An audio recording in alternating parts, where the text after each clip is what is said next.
welcome back.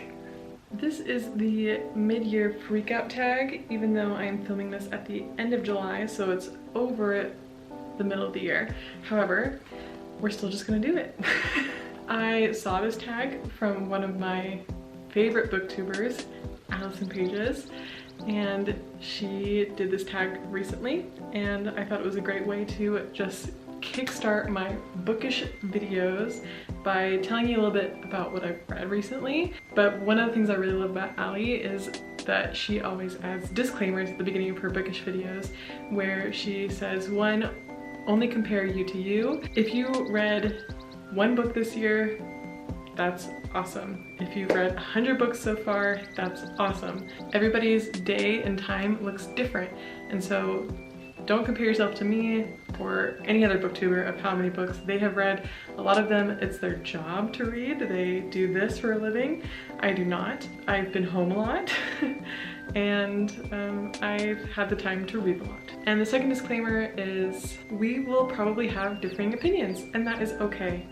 A book I disliked, you may have liked. A book you may have liked, I may have disliked, and that is okay. It's all about personal enjoyment, personally, I think. I read it to have a good time, and my definition of what is a good time may be different than yours, and that is okay. So far, for 2023, I have read 46 books.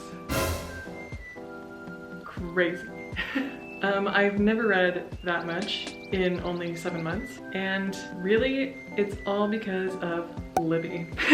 I really got into audiobooks this year and ebooks as well, and I used to be a 100% physical copy book girly, but then I discovered ebooks on Libby and I tried it for the first time and I almost prefer it because you can have your phone with you everywhere, or whatever ebook device you may use, and you can read in the dark, you can read when you're on the way to somewhere. It's just a lot more simpler than having to lug a book around and having it open, because sometimes you don't have two hands to read a book with. So the first tag of this tag is best book I've read so far, and that is Tomorrow and Tomorrow and Tomorrow by Gabrielle Zevin. Oh my gosh, I did not think I would like this book. Let me just preface by saying 2023 has been a little bit more of my science fiction fantasy area, and I don't believe Tomorrow and Tomorrow and Tomorrow fits into either of those categories. However, it is a little bit nerdy, I would say, because it's about video games, and I didn't know that when going into it because I like to read books completely blind. I like to not know what they're about. I never read the blurb. I just go off recommendations and covers sometimes and just try it out. And Tomorrow and Tomorrow and Tomorrow genuinely surprised me because it was recommended a lot from booktubers who usually tend towards fantasy and science fiction, which normally aren't my genres. But I've tried it out this year and boy have I been surprised. Tomorrow and Tomorrow and Tomorrow was so captivating for me from the very beginning. From the get-go, I was sucked into the world and I felt like a kid being able to talk about video games, and it was so fun. And yes, it's kind of a slow burner, but I still really, really enjoyed it. Best book. Best sequel. There have been a good couple of sequels that I've read so far this year. However, the best has got to go to A Court of Mist and Fury. I got into Akhtar, Court of Thorns and Roses, because Book Talk was raving about it. It's a little spicy and I thought I'd give it a try. Fairies, why not? And I listened to the audiobooks of them. The second book of the series, A Court of Mist and Fury, was my favorite out of all the books. Whew, it's good. There's a bit of romance, a bit of fantasy. It's fun. Some new releases that have come out this year that I have either read or I'm hoping to read. One of them is called Wandering Souls by Cecile Pin. And it is a story of siblings from Vietnam set just after the Vietnam War, and these siblings go to Hong Kong and then UK as refugees. And it's a story of immigration, refugees, war, family loss, and it's a new kind of deeper topic that I want to try out, but I'm excited to get into. The next book is Wayward by Amelia Hart, and it is the exploration of 3 different women in 3 different time periods and their connection and relationship to the world and to themselves. The third book is Pineapple Street by Jenny Jackson. And Pineapple Street is a street where a lot of wealthy families live in Brooklyn Heights in New York City. And it's about old money, new family, does money buy happiness? And the fourth book of the new releases this year is the very hyped, very exciting book Fourth Wing by Rebecca Yarros. I have read this book already. I was stunned. For me, it was not a 5-star, it was a 4-star, and it was very exciting to read. Again, I'm in my fantasy era this year, and this is the story of a girl who ends up going to dragon military school to become a writer, eventually bonds with dragons, and it's the story of a little bit of enemies to lovers and this incredible world building of dragons. And like I said, fantasy is not usually my thing. However, these dragons are really, really cool. And oh, so good. If you haven't read it, give it a try. And some upcoming releases that are yet to be released this year that I am personally excited about include The Invisible Hour by Alice Hoffman. Alice Hoffman is the author of the Practical Magic series, and I have read 3 of the 4 books of that series so far, and I really do enjoy her writing. She tells these beautiful stories of women, and in this book, a young woman from an oppressive cult is inspired to find freedom after reading The Scarlet Letter. The Invisible Hour comes out on August 15th of this year. The second book that I'm excited about is Holly by Stephen King. I read my first Stephen King book this year, and I'm excited to read more from him, especially because this book is horror. And I personally enjoy some horror, creepy, scary books. What better from the master himself? The story is about Holly Gibney's search for a missing daughter, which leads her to an octogenarian couple, 2 twisted professors with an unholy secret in a basement. Exciting! And Holly will be released September 5th of this year. And the third one that we're all very much excited for is Iron Flame by Rebecca Yarros, the second book of the Fourth Wing series, and it is set to be released November 7th. Very, very excited for that. So next up we have The Biggest Disappointment, and that has to go to The Thursday Murder Club by Richard Osman. This is a book I saw a lot in bookstores, especially it's like this new big series now. A lot of people really liked it. I unfortunately couldn't get into it.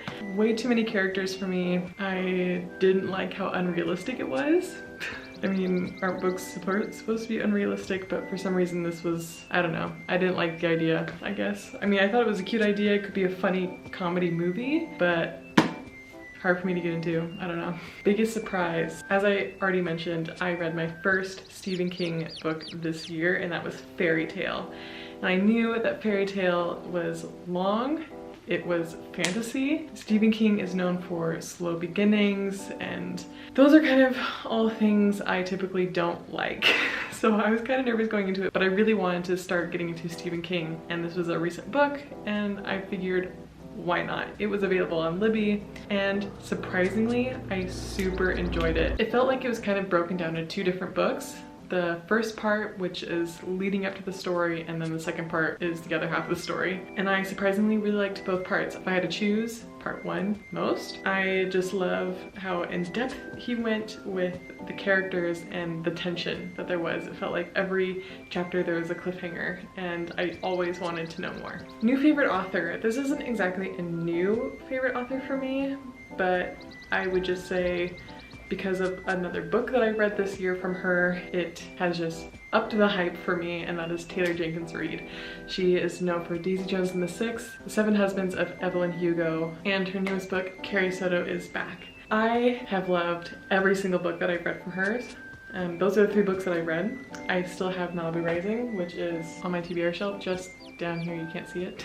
Every book of hers thus far has been 5-star reads. Love it. Can't wait to read more. New fictional crush. Well, as I mentioned, I got into the ACOTAR series, and Rhysand. Gotta love a good Rhys. Think he's gonna be a bad boy, but then he's a really good boy. I don't know. It's hot.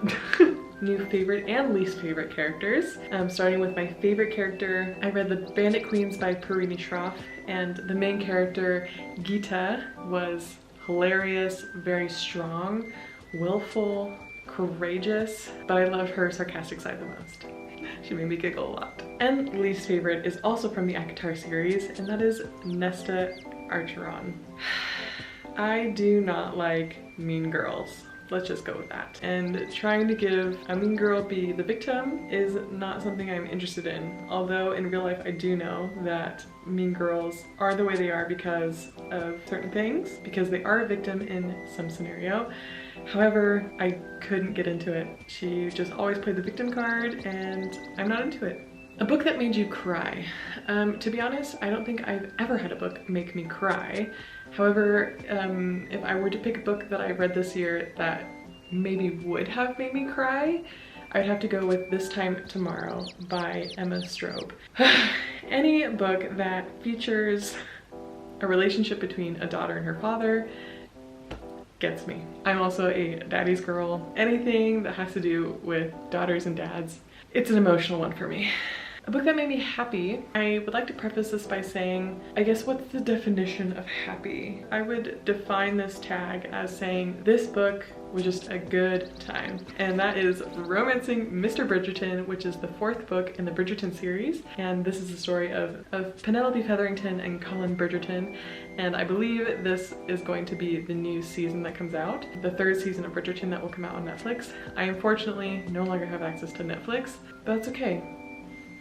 Strong with the writers that need to be paid. Look at you, Netflix and all streaming services. I love Julia Quinn's Bridgerton series so much. They're always just a fun time. It's not very deep. It's just humorful and loving. I love the setting and the characters just feel so real to me, and I can definitely picture them in the series. This is just a very beloved series to me. I can't wait to read the next one. Most beautiful book would have to go to Remarkably Bright Creatures by Shelby Van Pelt.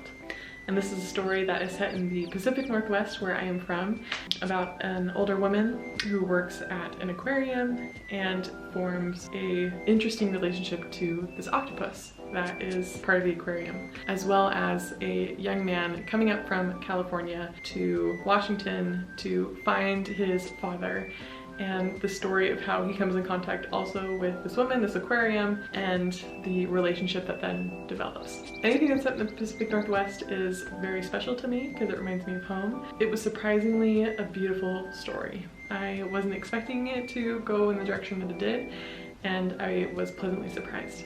And to wrap it all up, what I want to read before the end of the year, and that's a lot of things. Starting off with the books that I mentioned of the upcoming releases that are yet to come out, as well as the other books that have been released this year. I want to get ahead of reading new books as they come out. Thank you, Libby, because I want to actively participate in the Goodreads poll at the end of the year of best books, and I never had the opportunity to really participate because I have never read new books as they've come out, but thanks to the library, I've had more of a chance to do that, and so I want to get on top of that in the hopes of being able to participate more this year. In addition to the books that are coming out this year, I have a lot of books that I still need to read on my TBR shelf. These ones and, hold on, and these ones down here. I have a system with my TBR shelf. I have, to make things fun and interesting, I have this like little jar that I write all the titles of the books I still need to read from my shelf. There are also some books in here from the library as well. But I like to just pick them out. I'm not necessarily a mood reader, sometimes I am, but it just kind of keeps it more fun that way when I don't have to decide. And so my system goes as following. We're starting over here, and these are books that I have picked out of my jar. Next book that I am to read is Maybe You Should Talk to Someone by Lori Gottlieb. But I'm currently reading a couple of other books right now. So just one after another, we're gonna make our way through. But honorable mentions, I should say, are Crying in H Mart, Malibu Rising, the final 2 books in the Heartstopper series, coming back up top, Unwell Women, a nonfiction, Hell's Moving Castle, the Anthropocene Reviewed, and some German books that a friend gifted me. So that is my mid-year freakout book tag. I can't wait to see how many books I end up reading this year. Life with a baby, you know, it's unpredictable. I originally set my Goodreads goal to be 15 books, and that was mostly, I was thinking I would just read the most before baby comes. Since baby's been here, I've still had a large opportunity to read. Thank you to breastfeeding, napping, whatever. It may change as the year goes on. We shall see. Thank you. What have been some of your favorite reads that you've read this year? Let me know down below in the comments. I'm always updating my want to read list on Goodreads. That's it for this week's video. I can't wait to see you next week. Bye.